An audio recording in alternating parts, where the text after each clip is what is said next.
Deus querido, em nome de Jesus, dá ousadia a esses pais nessa noite.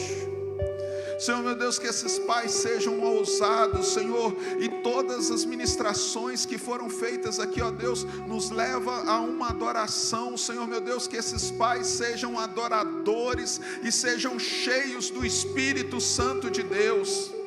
Senhor meu Deus, converte o coração dos pais aos filhos e o coração dos filhos aos pais, ó Deus querido. Senhor meu Deus, cessa a confusão nos lares. Senhor meu Deus, reativa, reanima, reaviva o amor dentro de cada lar aqui, ó Deus, em nome de Jesus. Senhor meu Deus, em nome de Jesus, toca nos lábios dos homens e mulheres, Senhor meu Deus, que não sejam fontes, ó Deus querido, que jorrem duas águas, mas que sejam fonte de bênção, que sejam fonte para abençoar a casa, para abençoar a família, em nome de Jesus. Deus querido, em nome de Jesus, levanta verdadeiros adoradores aqui nessa noite, que o adorem em espírito e em verdade. Pai querido, nós abençoamos a vida de cada pai, a vida de cada mãe, em nome de Jesus, amém. Glória a Deus. Podem voltar para o lugar de vocês. E agora é a hora daquela hora gostosa, hora da palavra de Deus. Banda, eu quero agradecer a vocês, em especial o Giovanni. Giovanni é um dos meus filhos também, gente. Ele não é de sangue, mas ele é filho de adoção. Pensar que eu carreguei o Giovanni no meu braço, já está até de cabelo branco, gente, olha. E agora nós vamos alimentar de um banquete espiritual. E eu quero chamar aqui outro filho, que é o pastor Gerson Vasconcelos. Gente, nem Salomão em toda a sua glória vestiu desse jeito, irmãos. Olha o que uma grande mulher faz com um homem. Olha só, isso aqui é coisa da Ellen, gente, isso é produção dela. E eu vou pedir o meu amigo, que é o pastor dos jovens, pastor Márcio Giovanni, para vir aqui orar, abençoando a vida do pastor Gerson. E eu gostaria de pedir a você, em nome de Jesus, faça um esforço para você não ir embora antes de o culto terminar hoje. Faça um esforço para que você saia aqui hoje depois da bênção que será ministrada aqui. Aproveita esse banquete. Não vá embora, não. Eu gostaria que você ficasse até o final, em nome de Jesus. E Deus vai fazer obra extraordinária na sua vida, na sua casa, em nome de Jesus. Nessa geração de vencedores. Amém? Pastor Márcio Giovanni, ora pelo pastor Gerson Vasconcelos. Amém. Glória a Deus. Deus, nós estamos aqui na Tua presença, ó Pai, crendo, ó Pai, que o Senhor já começou uma grande obra neste lugar. Creio também, ó Deus, que esta obra estará sendo continuada através da vida do Teu servo, o pastor Gerson, que está aqui nesta noite. Eu creio para ser um canal de bênção. Quero pedir ao Senhor agora que tudo que vier da parte do Senhor, vier direto do Teu trono para as nossas vidas, venha achar cabimento nos nossos corações. Sabemos, ó Pai, que um coração quebrantado o Senhor não despreza, e por isso, Deus, queremos pedir ao Senhor agora, que o nosso coração seja terra fértil para a palavra que vai ser lançada. Queremos pedir que os nossos ouvidos possam estar atentos para ouvir e entender a Tua voz, e principalmente, que o Senhor continue a maravilhosa obra, que eu creio que o Senhor já tem feito através da vida do Teu servo, que Ele continue sendo bênção nas Tuas mãos. Pai, eu peço ao Senhor agora que tenha compromisso com toda palavra que sair da boca do teu servo, e que ela não volte para si vazia, antes que cumpra o propósito para o qual ela foi lançada. Este, ó Pai, é o desejo do nosso coração, que ele seja, ó Pai, capacitado, ungido pelo Senhor aqui, e que nós possamos aqui, ó Deus, continuar sendo tocados pela presença maravilhosa do Senhor. Continue conosco aqui, principalmente com o teu servo, é o desejo do meu coração, em nome de Jesus. Amém. Pastor, Deus abençoe. Boa noite, igreja. Tem alguém vivo aqui nessa noite? Vocês ainda estão meio bêbados, extasiados na presença do Senhor? Amém? Eu peço a sua atenção nessa noite. De acordo com o pastor Valtim, nós não temos hora para acabar. Então, eu não me importo de pregar 2, 3 horas. Fique sabendo disso. Amém? Ninguém concordou? Irmãos, pregar para jovem, para mim, é sempre um desafio. Pregar para adolescentes, pregar para pré-adolescentes também, é um grande desafio para mim. Por quê? Porque em toda a minha juventude, como se eu fosse velho, né? Mas em toda a minha juventude, cerca de alguns anos atrás, eu sempre soube para o que Deus me chamou desde criança. Mas eu sempre relutei e relutei. Por quê? Porque muitas das vezes nós nos sentimos sozinhos, nós nos sentimos solitários. E a pessoa que ela é sozinha nessa vida, a pessoa que ela é solitária nessa vida, ela está dando ouvido ao diabo. É só você ver os endemoniados na Bíblia. Eles iam para lugares solitários, desertos, serem oprimidos.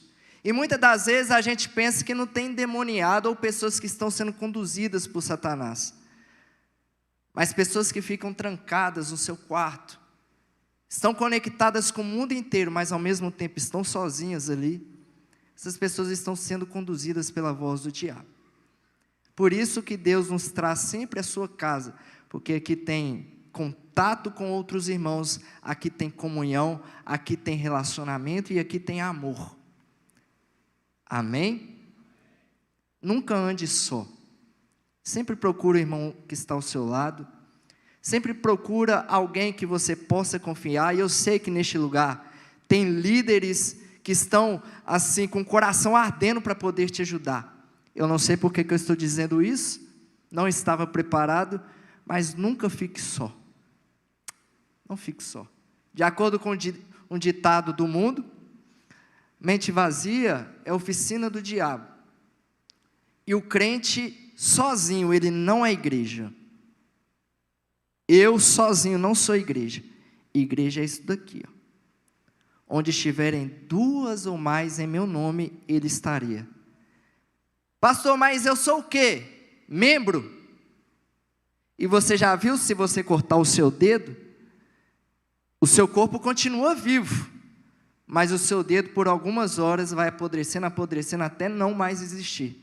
Então, membro, se procure encontrar-se, permanecer junto com o corpo. Amém? Nunca ande sozinho.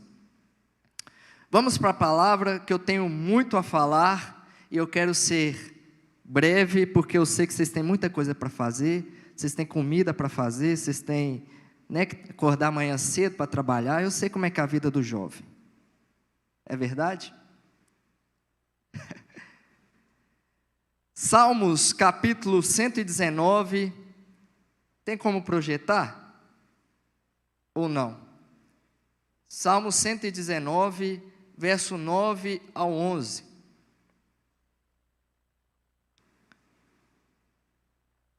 Salmos capítulo 119, verso 9 ao 11. Nova Versão Internacional diz assim: como pode o jovem manter pura a sua conduta? Em outras palavras, como pode o jovem manter puro o seu caminho? Vivendo de acordo com a tua palavra. Vivendo de acordo com a tua palavra. Eu te busco de todo o coração. Não permitas que eu me desvie dos teus mandamentos. Guardei no coração a tua palavra. Em outras versões, mas na versão King James, uma versão mais atualizada, diz: guardei no coração a tua promessa para não pecar contra ti. Amém? Irmãos, este salmo que nós acabamos de ler aqui, ele é um salmo conhecido, e todo mundo que passa algum tempo nos estudos bíblicos, nas escolas bíblicas, sempre tem aquela pergunta: qual é o capítulo mais longo de toda a Bíblia Sagrada? E é o Salmo 119. Ele tem 176 versículos. Ele tem 176 versículos. É o texto, o capítulo mais longo, extenso de toda a Bíblia. E ele é conhecido muito por isso. No entanto, Deus, Ele preparou este salmo para nós hoje. Apesar de ser escrito há muitos anos atrás, Ele preparou este salmo para nós hoje, não por ele ser o mais longo da Bíblia, mas porque Deus quer nos ensinar a sua palavra através deste salmo. Amém? E o Salmo 119, contrariamente aos demais e à maioria dos salmos, nós temos um compilado de 150 salmos na Bíblia, e temos diversos autores, não é apenas Davi, nós temos Asaf, nós temos Moisés, nós temos Salomão, muitos autores escreveram, muitos salmos anônimos também. Então, salmos é um compilado de canções, de músicas, de poesias. E o Salmo 119, ele carrega uma característica: ele não é uma música, ele é trechos para meditação. Eu acredito que o Salmo 119, por ele ser longo, ele era o estilo rap da época. Sabe, aquele rap que é longo, e a pessoa vai falando e você vai meditando. Eu não sei cantar rap, e quem souber algum rap cristão, depois, um dia pode marcar e ter uma oportunidade, que é muito legal. O Salmo 119 é parecido com um rap. Não é uma música que você vai lá, eu ainda tenho fome, e você vai esbravejando, vai adorando. Não, o rap é aquela música que fica... Dá para ser feito até um com a mão na boca, e um vai falando, vai cantando. E aquelas palavras vão ficando aqui, ó, vai meditando. Né? Rap aí do mundo, tem gente que conhece vários. Pregador Lu canta muito rap. E eu acredito que o Salmo 119, por ele não ser uma música em si mesmo, ele é um compilado estilo rap. Algo para ficar meditando, algo para a gente ficar aprendendo do Senhor. Então eu imagino que lá no Oriente Médio já existia um rap. E o Salmo 119 é um rap tão bem feito, tão bem trabalhado, algo tão bem realizado, que ele é feito do alfabeto. Como assim do alfabeto? A cada 8 versículos representa uma letra do alfabeto hebraico. O alfabeto hebraico ele tem 22 letras. Então, a cada letra, a cada 8 versículos começa com uma letra. Em algumas Bíblias você consegue ver lá no início do Salmo 119, Aleph, porque é a letra A do alfabeto hebraico.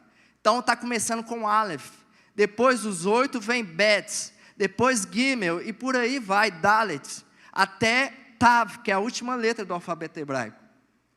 Então é um compilado estilo cantando o alfabeto, mas a cada letra representa 8 versos. Muito bem feito, muito bem trabalhado. Quem escreveu este salmo é uma pessoa que nós não sabemos o nome. O que nós sabemos é que era um sacerdote. Era alguém que trabalhava na casa do Senhor. Era alguém chamado desde cedo para ser diferente no meio do seu povo. Tinha roupas diferentes, tinha um estilo de vida diferente, porque ele foi chamado desde muito cedo para ser servo do Senhor. E todos nós hoje somos chamados para sermos sacerdotes. Então, o Salmo 119 foi escrito por um dos nossos, se é que eu posso dizer assim. E esse sacerdote que escreveu o Salmo 119, ele era um sacerdote pós-exílio babilônico. O que eu quero dizer com isso é que ele viveu entre os anos de... O primeiro templo de Israel foi destruído no ano 586 a.C. pelo rei da Babilônia, Nabucodonosor. 70 anos depois, os remanescentes começaram a voltar para Israel e começaram a reavivar a sua cultura. E neste reavivamento cultural, nessa chama se reacendendo, da qual nós temos Ageu, da qual nós temos Zacarias, Neemias, eles todos fazem parte desse grupo de remanescentes. Um sacerdote vai escrever o Salmo 119. Então ele tem uma mentalidade diferente da geração passada, e nós estávamos falando aqui de geração. A geração passada, antes do templo de Jerusalém ser destruído, que é chamado o primeiro templo, ou o templo do rei Salomão, era uma geração que idolatrava demais, que adulterava demais com outros deuses. E quando Deus chama Israel para uma aliança, através do seu servo Moisés, ele dá uma aliança chamada aliança da lei, da qual quem é obediente é abençoado. Mas ele também tem um equilíbrio. Se você desobedece, você é amaldiçoado. E na aliança da lei, as maldições são 3 vezes maiores do que os versos de bênçãos. Para nós termos uma ideia, como este povo andou pecando, reis se levantavam e alguns queriam restaurar o altar do Senhor, mas nascia um outro rei e voltava tudo a estaca zero. Idolatrava com outros ídolos, eles eram conduzidos por aquelas nações cananeias que viviam ali ao redor, eles eram conduzidos a adorar, a idolatrar outros deuses. Então foi de geração em geração, pecando. E nascia um rei e pecava mais que o outro. Morria o rei, e Deus, querendo restaurar o seu povo, levantava o profeta do tipo Elias, levantava o profeta do tipo Eliseu, restaurando o povo, a comunhão com o Senhor, mas não adiantou. Até que chegou o tempo que Deus falou: a minha misericórdia cessou. Eu vou apenas tirar a minha mão por um tempo, a minha mão de bênção por um tempo. E por este tempo vocês serão oprimidos, e todas as maldições escritas em Deuteronômio 28 vão acontecer sobre as suas vidas, porque vocês não deram ouvido aos profetas que eu fui levantando. Jeremias, eu fui levantando profetas. Então a geração deste salmista, que é sacerdote, do Salmo 119, a geração dele nasce com a vontade de reacender a chama. É uma outra geração, é uma geração que tem na sua mente: nós perdemos a nossa casa, nós perdemos a nossa cidade, nós perdemos o lugar de adoração que é o templo por causa dos nossos pecados. Mas eu preciso levantar uma geração, eu preciso agora restaurar uma geração que seja diferente. Eu preciso ser um que faça diferença na minha geração. E ele escreve o Salmo 119 para ajudar os seus conterrâneos e contemporâneos a permanecer firme na palavra do Senhor. E saiba de uma coisa: Israel era idólatra. E é o primeiro mandamento: não terás outros deuses além de mim. E eles sempre pecando nesse mesmo mandamento. Levantava rei, adorava um Deus pior do que o outro, Baal e por aí vai. Baalins, tudo adulterando, tudo idolatrando. A essa nova geração, a geração de Ageu, geração de Neemias, a geração de Zacarias, essa nova geração, nunca mais foram idólatras. Nunca mais adoraram outros deuses, porque eles aprenderam com a lição dos seus antepassados. Então Deus está levantando uma nova geração, que eu acredito que seja uma reestruturação da adoração verdadeira, não de extremismo, não de barganha, não de show, mas pessoas que, como diz Jesus, adoram o Pai, e não a Deus somente, mas o Pai, o espírito de paternidade, o espírito de filiação, em espírito e em verdade. E este salmista, sacerdote, que agora tinha um desejo de reconduzir o seu povo a se aproximar de Deus. 70 anos se passaram do exílio babilônico, e o povo de Israel está voltando aos poucos à sua terra. Eles estão voltando, reconstruindo a sua casa. Eles começam também a reconstruir o templo, que a glória da segunda casa será maior do que a glória da primeira. Tem relação com esse segundo templo que foi construído. Depois, lá na frente, Herodes vai fazer uma reformulação no templo e vai ser chamado de Templo de Herodes, já nos dias de Jesus. Mas esse segundo templo, no seu início, era simples, e eles voltaram com a adoração. Eles voltaram a ser conduzidos, ter um coração conduzido de acordo com a palavra do Senhor. E ele começa nessa segunda parte, nesse segundo compilado de versos, neste salmo acróstico, chamado assim, por causa das suas iniciais, por causa da letra do alfabeto hebraico.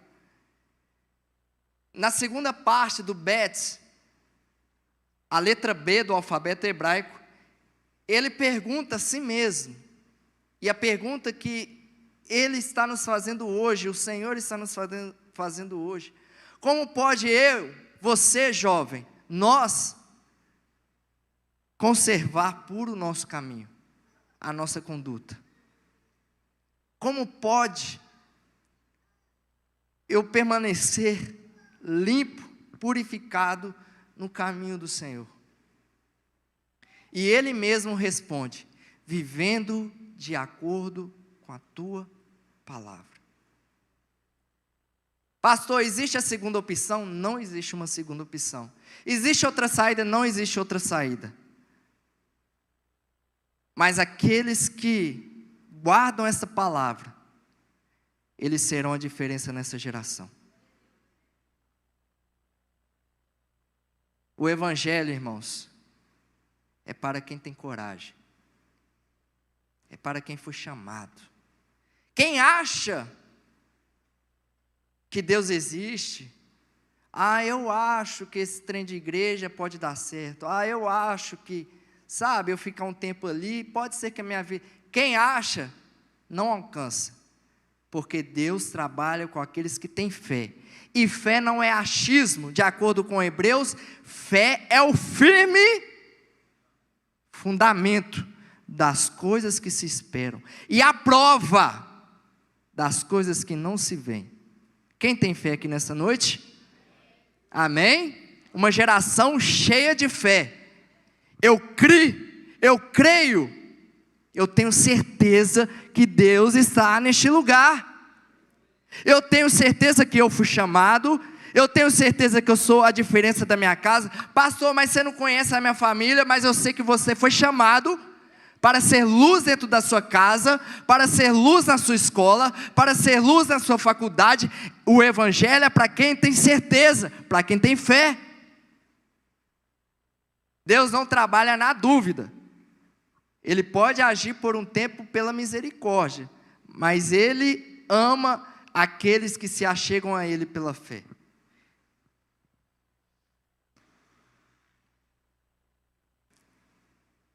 E a mentalidade do salmista é esta: eu preciso viver de acordo com a palavra de Deus para eu não cometer os mesmos erros das gerações passadas, dos meus antepassados, que viviam se idolatrando, que viviam se prostituindo com outros deuses. E para quem não sabe, a ideia, a cultura de sinagoga, ela nasce após a destruição do primeiro templo. Antes do primeiro templo, quem trabalhava para o Senhor era apenas os sacerdotes. Era apenas a tribo de Levi. Os demais não queriam nem saber. Eu dando a minha oferta lá todo dia ou todo ano, é o que me interessa. Eu preciso trabalhar, eu preciso ganhar meu dinheiro, eu preciso fazer minha vida, eu preciso viver os meus sonhos, conduzir as minhas realizações. E cada rei que ia se levantando tinha essa mentalidade: eu preciso ser maior que meu pai, eu preciso ser maior que meu avô. E por causa disso, para ter comunhão e tornar o seu rei mais forte, eles tinham um relacionamento com as nações vizinhas, e por causa deste relacionamento com os filisteus, com os cananeus, eles se prostituíam com outros deuses, porque eles queriam ser maiores, queriam ser melhores. E Deus não trabalha neste orgulho. Por isso eles se prostituíam, idolatravam. Mas levanta uma nova geração que sabe que o verdadeiro caminho é ser conduzido pela palavra de Deus. Que a verdadeira vida, ela não vem do homem, mas vem de Deus. E essa nova geração agora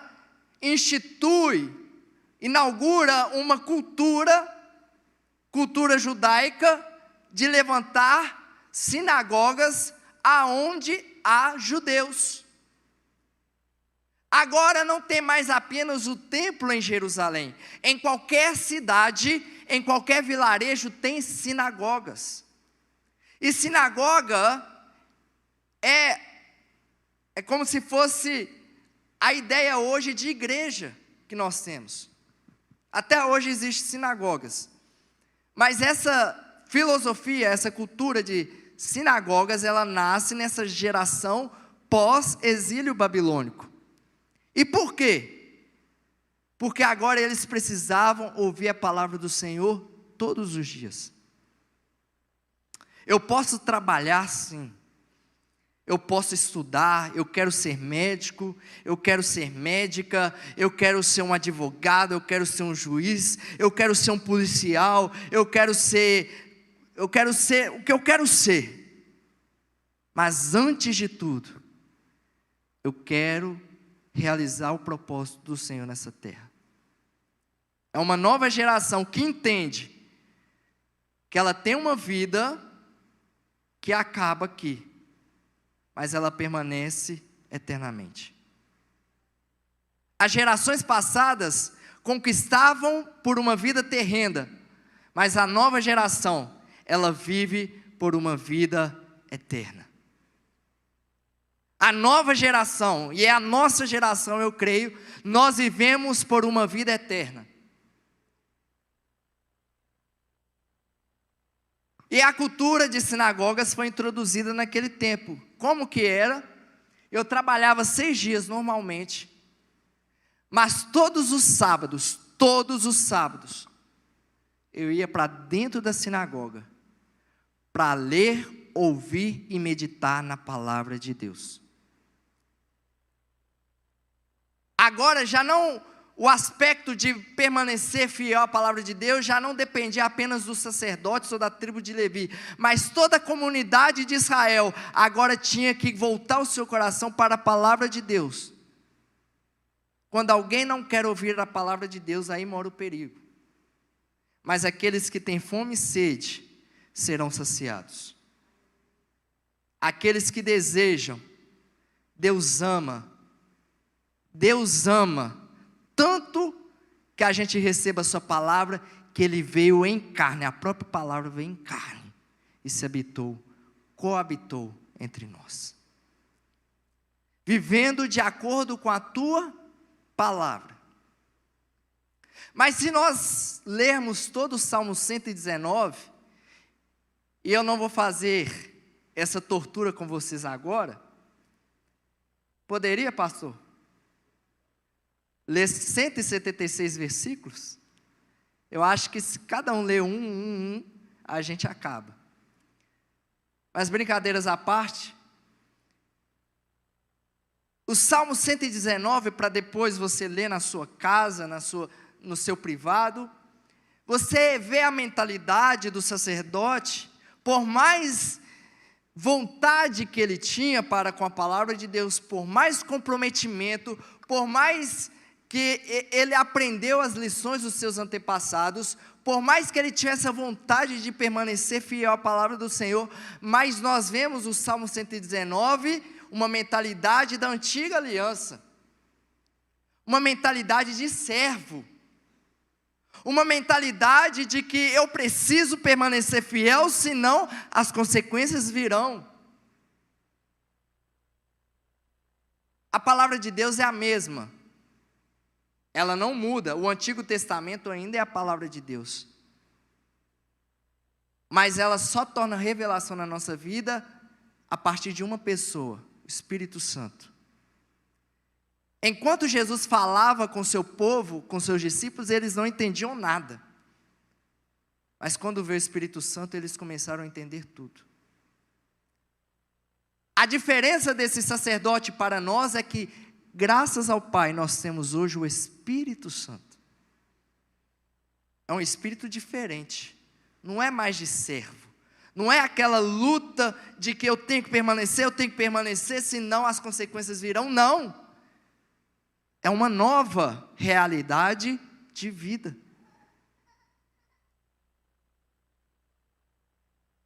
Em paralelo a isso, cada versículo do Salmo 119, desses 3 versos que eu li, em paralelo a isso, o Espírito Santo me mostrou a revelação dessas palavras, que viver de acordo com a palavra é muito generalizado.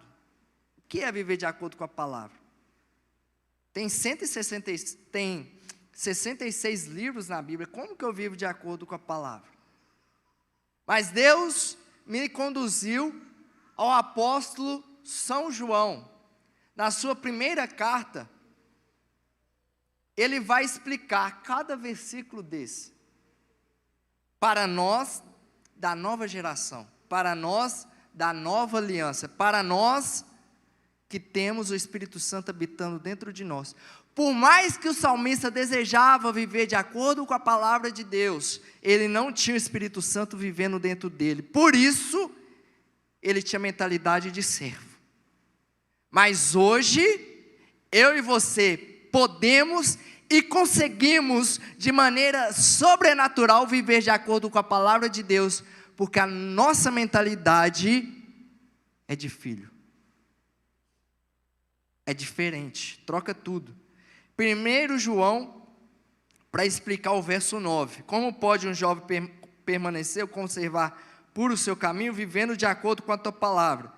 O apóstolo São João vai explicar na sua primeira carta, João 3, verso 1 ao 3. João capítulo 3, verso 1 ao 3. 1 João, por favor, desculpa. Primeira carta, nas epístolas. E eu vou sempre fazer esse paralelo. Vou sempre pegar um versículo do Salmo 119 e vou julgar para São João explicar a nós. Vejam, ei, quem tem olhos para ver, vejam, como é grande o amor que o Pai nos concedeu. E ele explica, sermos chamados filhos de Deus. O que de fato somos. Eu não sou apenas um filhinho de Deus. Eu sou filho de Deus. Você é filha de Deus. Segundo, por isso, o mundo não nos conhece porque não conheceu. Amados, agora somos filhos de Deus, e ainda não se manifestou o que havemos de ser, mas sabemos que, quando Ele se manifestar, seremos semelhantes a Ele, pois o veremos como Ele é. Todo aquele que nele tem essa esperança, qual a esperança? De ser como Jesus. Assim como Ele é. Dentro dessa mesma esperança, como que Jesus é? Jesus é um homem como nós, de carne e osso como nós, porém, com o corpo glorificado. Existe um ser humano nos céus agora, de carne e osso. Tem 2 mãos, 2 braços, anda, fala. Existe um homem lá no céu, com o corpo glorificado. Ele é Jesus. E quando nós vivemos nesta esperança, de sermos glorificados junto com Ele, no dia da sua vinda, que está para chegar, não vai demorar muito, de acordo com o verso 3, essa esperança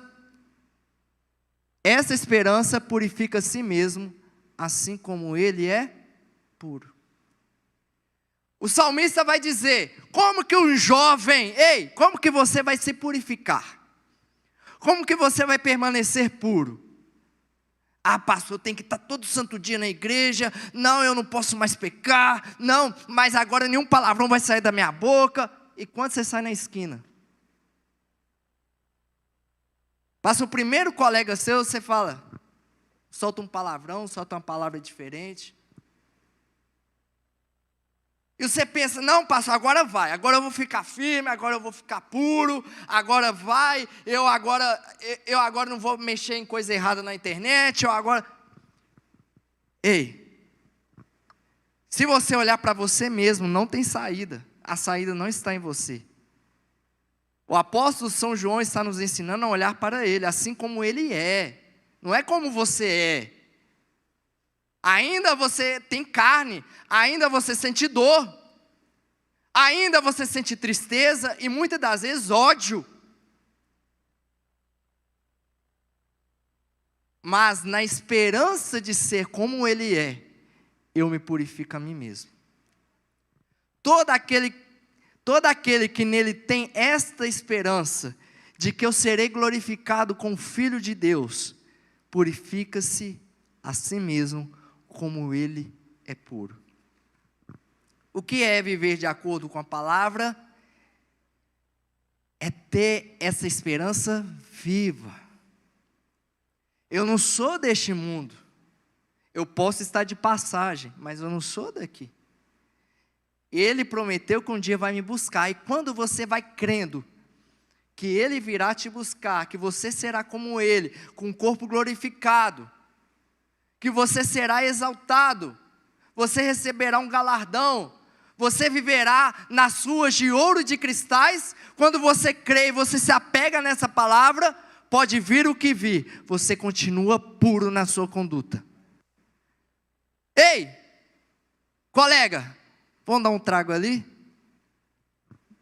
E sua mentalidade está, eu quero, mas assim como Jesus é puro,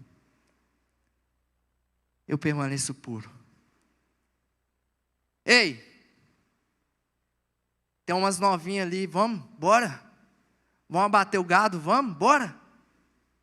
É ou não é verdade? Vão? Ih, já deu mole. Você segura e fala, assim como Ele é, eu sou diferente. Jesus é diferente. No verso anterior diz, o mundo não nos conhece porque não conheceu. Aí as pessoas do lado, como é que é? Ih, virou franga. Ih. E agora eu estou achando que ele está jogando no outro time.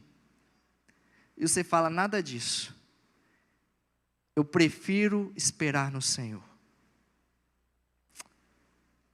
É bem diferente. É bem diferente do que aquele que fica apreensivo. Eu preciso.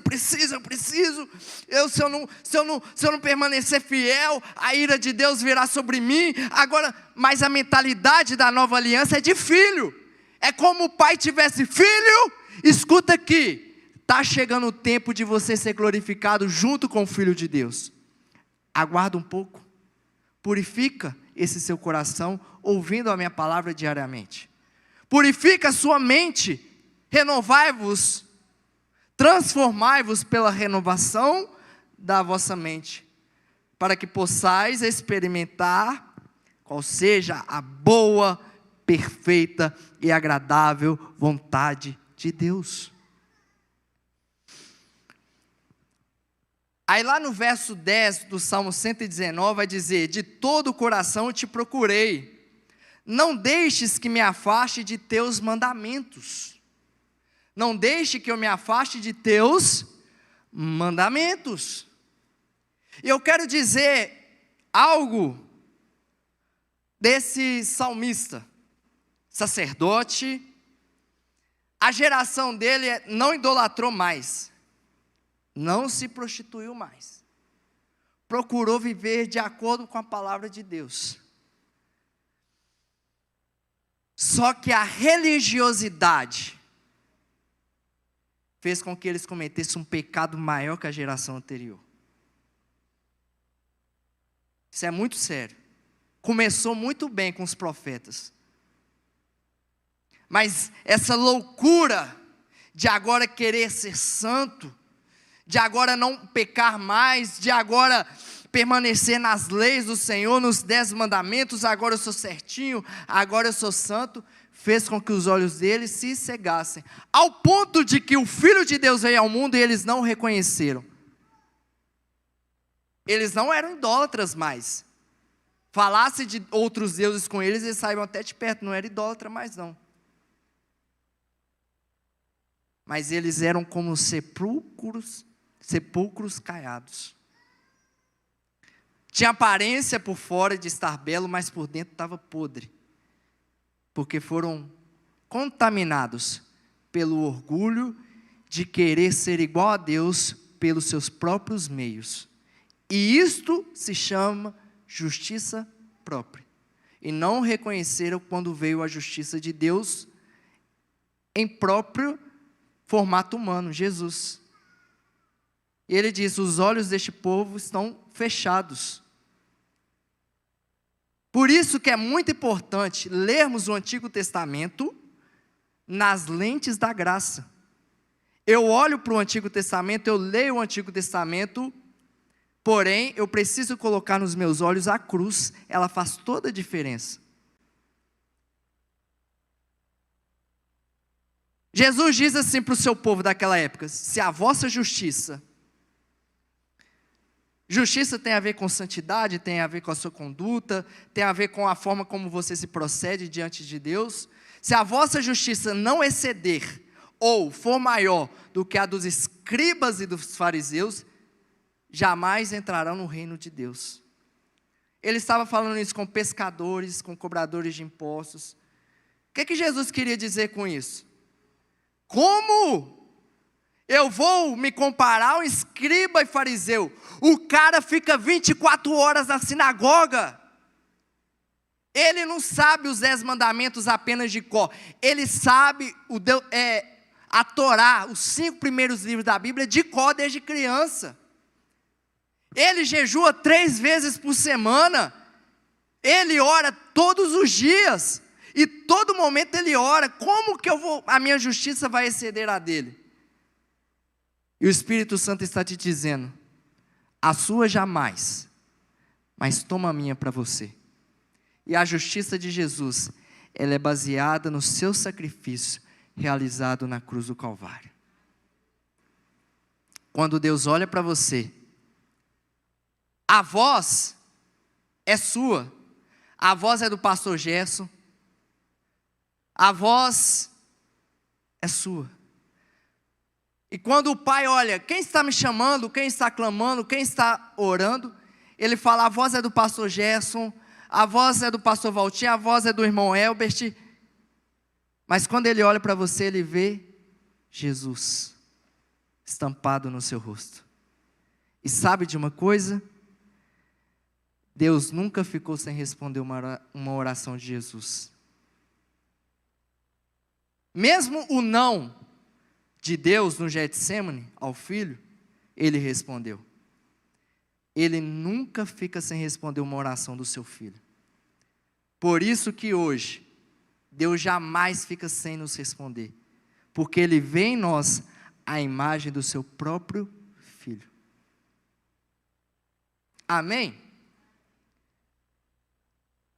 E Ele está dizendo que eu não me afaste dos teus mandamentos. E se a gente for ser conduzido por essa mentalidade do Salmo 119, do sacerdote, nós cairemos no mesmo erro que eles caíram. Qual é o erro? Queriam tanto ser santos, queriam tanto proceder à sua própria justiça, que não compreenderam quando Jesus chegou. Não tinham olhos para ver o próprio Deus encarnado no meio deles. Mas nós temos o diferencial que é o Espírito Santo. A Bíblia diz, Jesus diz que o Espírito virá e Ele vos guiará em toda a verdade. E o apóstolo São João vai explicar na sua primeira epístola, e eu vou fazer esse paralelo. 1 João 5, 1 ao 3. 1 João 5, do 1 ao 3. E depois do 3, do 21 ao 24. 1 João 5, do 1 ao 3. Todo aquele que crê que Jesus é o Cristo, é nascido de Deus. Quantos creem em Jesus nessa noite? Não é com dúvida, é com certeza. Quando o pastor está aqui, quantos creem em Jesus nessa noite? Fala com certeza. Eu vou perguntar de novo. Quantos creem em Jesus nessa noite? Amém. Amém. Amém. É nascido de Deus. Próximo. E todo aquele que ama o Pai, ama também o que dele foi gerado. Assim sabemos que amamos os filhos de Deus, amando a Deus e obedecendo aos seus mandamentos. Pastor, quais mandamentos? Porque nisto consiste o amor a Deus, em obedecer aos seus mandamentos. E os seus mandamentos não são pesados.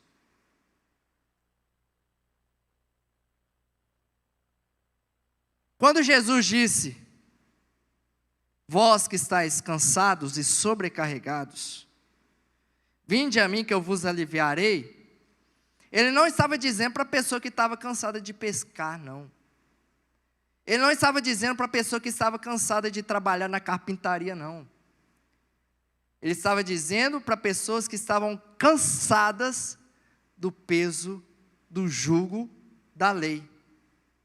Aprendei de mim, que sou manso e humilde, e tomai de mim o meu jugo, que é suave, e o meu fardo, que é leve. Então, os mandamentos do Senhor na nova aliança não são pesados. Não é pesado ser crente. Deixa eu dizer uma coisa que eu aprendi há muito tempo. Quem acha que, e aqui eu quero a participação de todos, democraticamente você vai levantar a mão. Quem acha que é fácil viver a vida de Deus, levanta a mão. Ninguém. Quem acha que é muito difícil viver a vida de Deus, levanta a mão. Quem não acha nada, levanta a mão.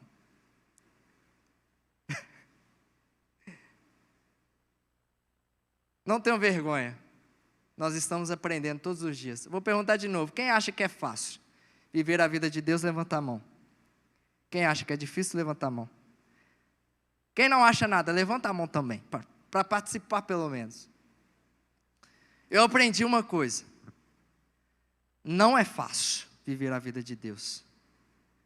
Mas também não é difícil. É impossível.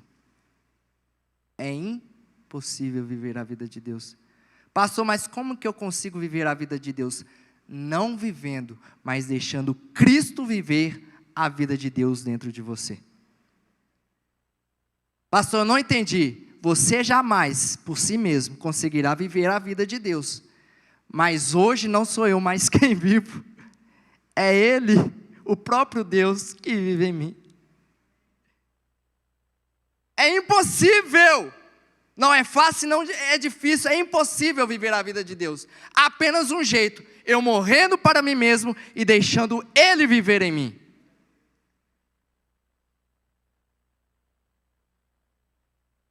Seus mandamentos não são pesados. E quais mandamentos são esses? 1 João 3, 21 ao 24. Estou a finalizar. 1 João 3, 21 ao 24. Amados, se o nosso coração não nos condenar, temos confiança diante de Deus. Ele está falando aqui de se chegar diante de Deus. Primeira coisa, o seu coração não pode te condenar. Como que o seu coração não te condena por sua própria conduta? Eu tenho certeza, por A mais B, eu tenho certeza que como 1 mais 1 são 2, que hoje você pecou. Tenho certeza.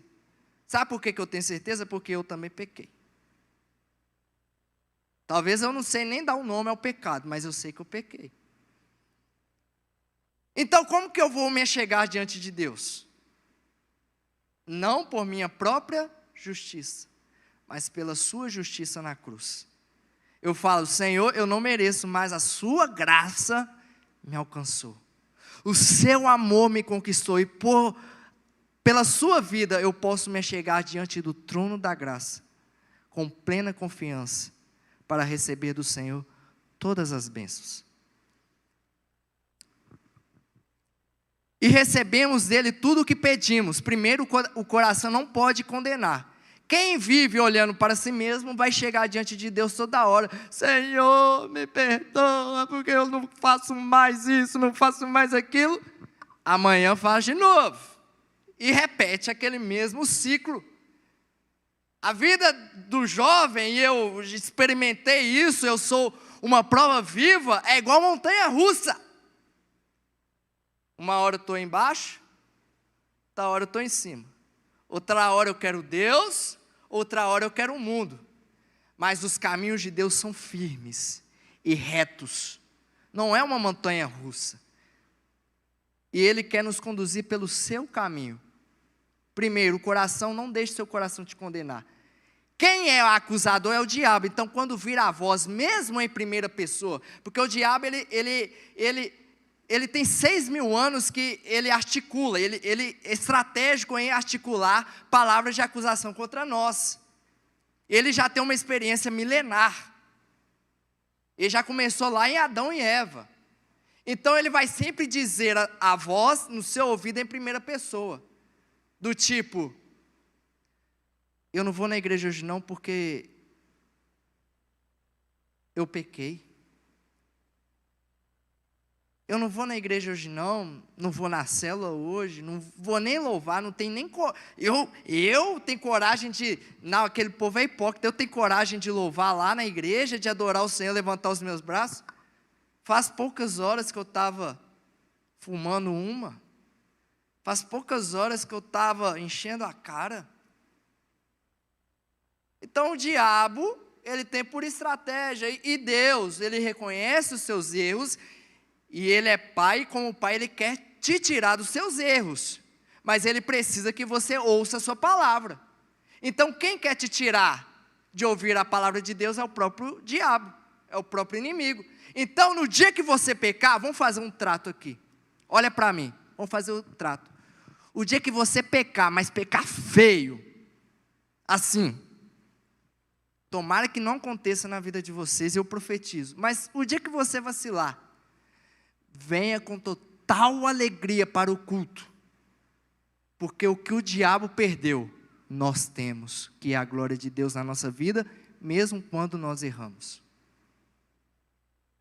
O diabo errou uma vez, e foi expulso para sempre da presença de Deus. Eu e você e eu, erra dia após dia, após dia, após dia, e a glória de Deus permanece sobre nós para sempre.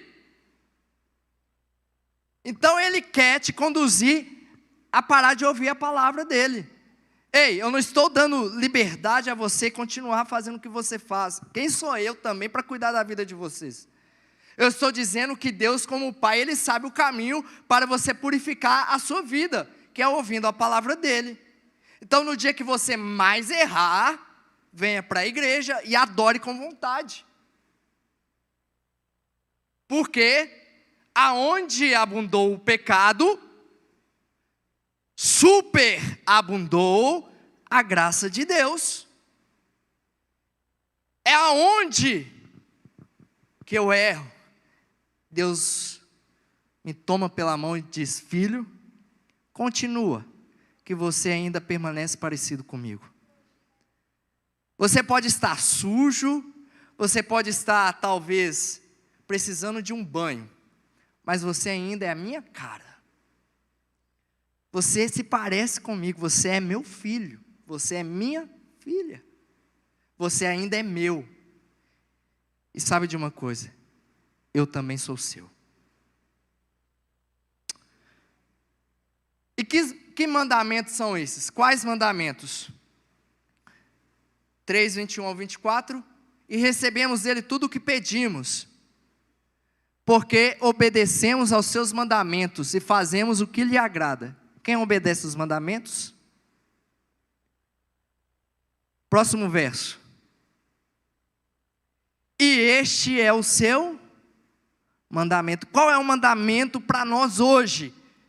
E que se você guardar este mandamento, e é o único mandamento, se você guardar esse mandamento, você guarda todos os outros.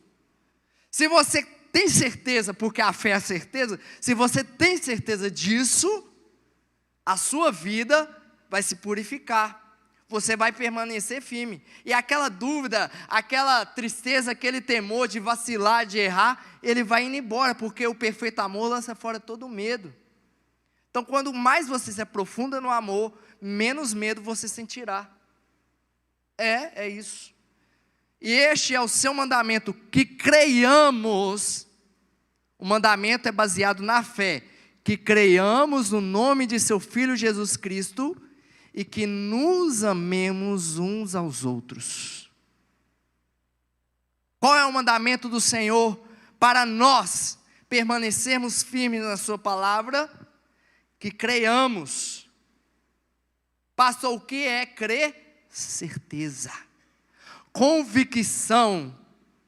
Eu acredito e acredito, mesmo que o professor fale ao contrário, mesmo que minha mãe fale o contrário, mesmo que o meu pai fale o contrário, mesmo que meus filhos falem o contrário, eu permaneço firme acreditando no nome do Filho de Deus. Qual é o nome dele? Yeshua, que significa salvação. Então, todas as vezes que a gente canta aqui, graças a Deus que a gente canta em nome de Jesus. Então, todas as vezes que você canta Jesus, há poder no nome de Jesus. Toda vez que você fala Jesus, Jesus, você está reconhecendo que você é pecador e você está dizendo a Deus: salva-me, salva-me, porque Jesus é salvação. Então, todas as vezes que você crê, você acredita em Jesus e você confessa Jesus, você está reconhecendo: Deus, me salva, Pai, me salva. E sabe de uma coisa? Deus quer muito te tirar das companhias erradas. Deus quer muito te tirar das ciladas do diabo. Deus quer muito te tirar das drogas, das bebidas, das orgias. Deus quer muito te tirar do TikTok também. Mas mais do que isso, Ele quer te livrar de você mesmo. Porque o seu maior inimigo não é o seu pai, não é sua mãe. Seu maior inimigo não são pessoas. E nem mesmo o diabo. Porque ele já é um derrotado. A única pessoa que pode te paralisar é você mesmo. Quando você diz Jesus salva-me, Ele está te salvando de você mesmo. Das suas convicções erradas, dos seus pensamentos ignorantes, Ele está te salvando, te livrando de você mesmo. Finalizando o último verso, 119, verso 11. Em meu coração conservei tua promessa para não pecar contra ti. Em meu coração conservei, coloquei, e ninguém mais tira a sua promessa. Quem tem promessa de Deus aqui nessa noite? Cadê os que têm fé aqui? Com convicção. Quem tem promessa de Deus? Você reconhece qual é a promessa de Deus para a sua vida? Cada um tem um propósito diferente. Dons diferentes, ministérios diferentes, mas todos eles convergem para um mesmo propósito, para um mesmo ideal, para um mesmo reino. Por isso que não existe diferença entre igrejas, porque tudo é um reino só. Aqui no mundo, diz que nós temos placas, mas placa não vai para o céu. Ou seja, cada um tem um propósito ali, ministerial, um propósito, um dom, um chamado diferente, um dom para cantar, um dom que é dom de limpar a igreja, que isso também é dom. Eu invejo mulheres que deixam tudo limpinho, porque nós homens, e a maioria de nós, tirando o pastor Valtim, é tudo meio lambão. É ou não é verdade? Só minha esposa disse que é.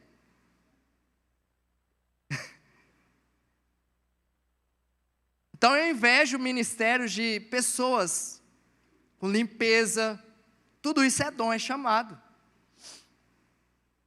Mas todos esses chamados se convergem para um mesmo propósito, uma mesma promessa. 1 João 2, 24 e 25, vou ler, vou deixar umas considerações e finalizo. Qual é a promessa? 1 João 2, 24 e 25. Quanto a vós, cuidem para que aquilo que ouviram desde o princípio permaneçam em vocês. E se ouviram desde o princípio, e se o que ouviram desde o princípio permanecer em vocês, vocês também permanecerão no Filho e no Pai.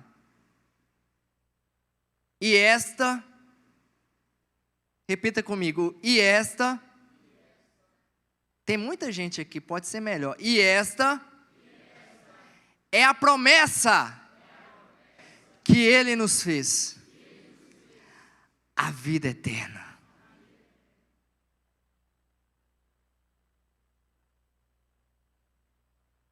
O salmista disse, eu vou conservar a promessa dentro do meu coração.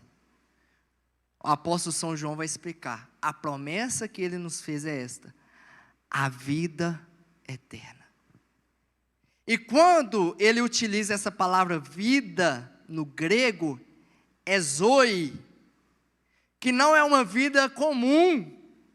A vida comum, em grego, que é a vida que todos os seres humanos têm nessa terra, que os animais, as plantas têm nessa terra, é a vida bios, da onde vem biologia. Ele está dizendo, a promessa de Deus não é a vida bios, que é essa vida que nós estamos respirando este ar aqui agora. Não, não é essa vida. A vida é zoe. E você começa a viver ela agora. Pastor, quando eu for para o céu, aí eu vou viver a vida eterna. Não, a vida eterna, ela já começou para os filhos de Deus. Desde o dia que você creu em Jesus, você já vive a vida eterna. Tanto que, quando o arcanjo tocar a trombeta, mesmo se o seu corpo estiver morto, não sei como, mas os átomos vai ter que reconhecer, seus ossos vão ter que se juntar, o seu corpo vai se reestruturar, não sei como, e você vai subir para a glória com o Pai. Por quê? Porque se fosse apenas bios, o ser humano nasce, cresce, reproduz e morre. Acabou. Mas a vida que Ele nos deu é uma vida eterna. Pastor, o que é vida eterna? Eu não sei. Eu sei, eu reconheço a vida que a gente vive aqui neste plano terrestre. Dura talvez 80, 90, 100 anos, poucos chegam. Até hoje eu vivi 28. Mas a vida eterna, ela é para sempre. E o que é para sempre, pastor? Eu não sei. Eu estou igual você, me purificando, aguardando essa vida. Eu estou igual você, eu estou doido para conhecer a realidade da minha vida. A vida que eu vivo agora não é mais a vida apenas bios, mas é a vida zoe. Zoe aionion, vida eterna.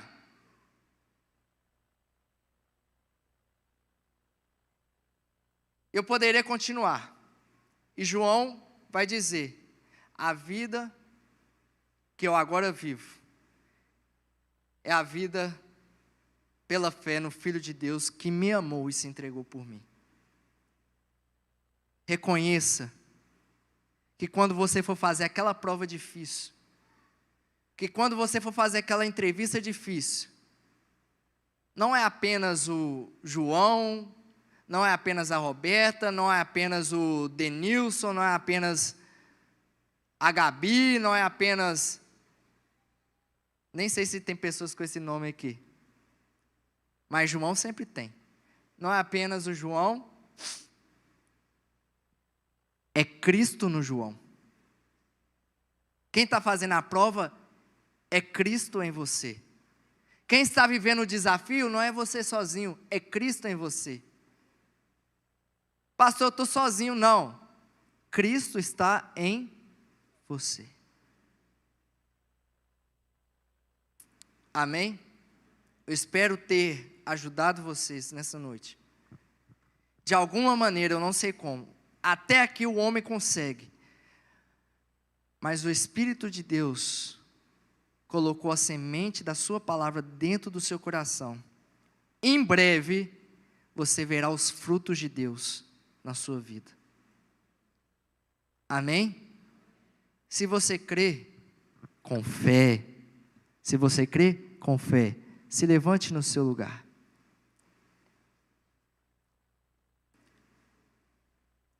Aqueles que pensam, pastor, eu entendi a palavra. Entendi. E era tudo o que eu mais precisava ouvir. É que Cristo vive em mim. Eu não vivo uma vida mais sozinha. Era tudo o que eu precisava ouvir. Tem alguém aqui nesta noite assim? Tem ou não? Vem aqui na frente. Vem aqui na frente. E os amigos ajudem. Tem mais alguém que recebeu a palavra e falou, pastor, eu sabia, eu conhecia, mas hoje o Espírito Santo abriu os meus olhos para eu contemplar a minha realidade. Tem mais alguém? Eu sei que tem. Pode vir. Pode vir.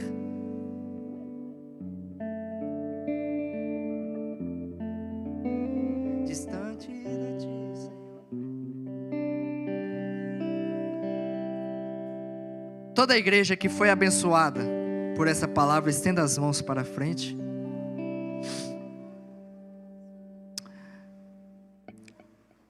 Deus está trocando a chave. Os nossos pais, os nossos avós foram homens de Deus, mulheres de Deus. Mas a nova geração é uma geração que se aproxima de Deus não com espírito de servo, mas com espírito de filho, filha. Alguém uma vez te disse que você não valia nada. Alguém uma vez te disse que você era um caso errado. Talvez nem seu pai queria fazer você ou sua mãe. Talvez você não era um plano. Mas Deus não erra quando Ele te chamou. Seu pai pode ter errado, sua mãe pode ter errado. Mas Deus, quando Ele te chamou, Ele sabia muito bem quem você é. E Ele disse, eu te chamei para que você fosse profeta das nações. Feche os teus olhos, curve a sua cabeça. Repita comigo com fé: Pai, eu reconheço que sem Ti eu nada sou. Eu faço nesta noite a justiça realizada por Jesus na cruz há 2000 anos. A minha justiça. Eu me escondo na sombra das Tuas asas e encontro refúgio em Teus braços. Eu tentei, mas não consegui. Por isso, agora eu entrego a Ti todo o meu ser. Faça de mim a Tua vontade.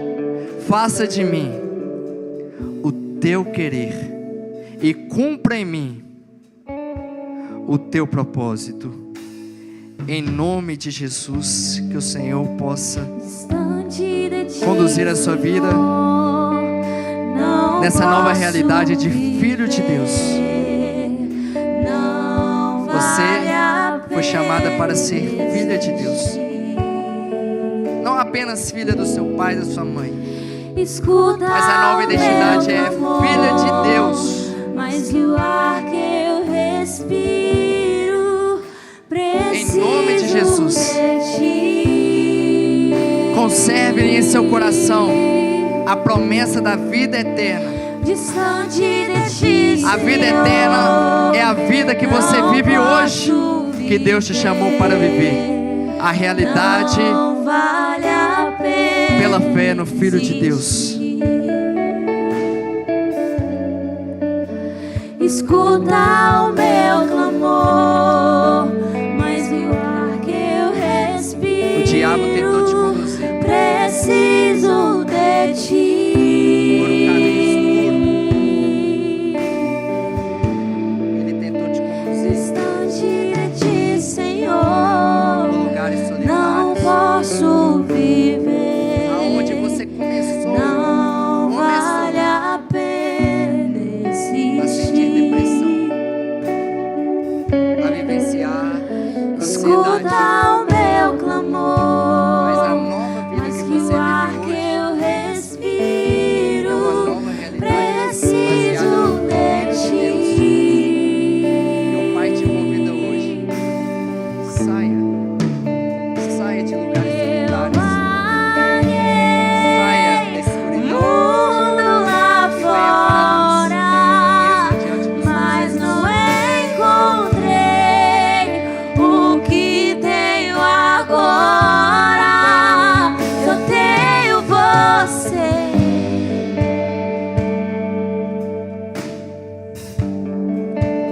Só tenho você. Só faltava eu perceber.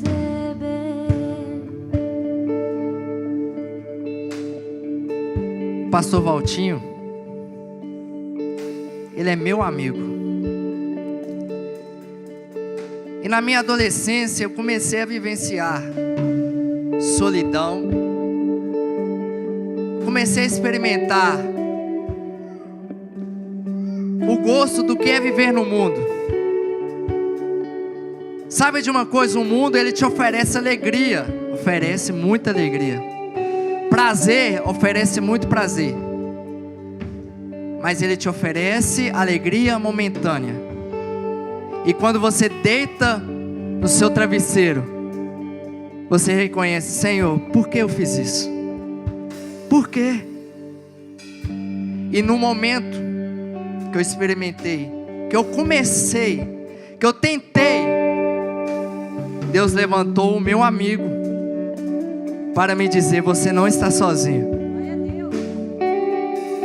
Tem amigos que esteja com você nos seus piores momentos, que te conduzam pela mão e fala com você: você não quer ir na igreja, mas eu não vou sair da sua casa enquanto você não vestir uma roupa e ir comigo para a igreja. Tem amigos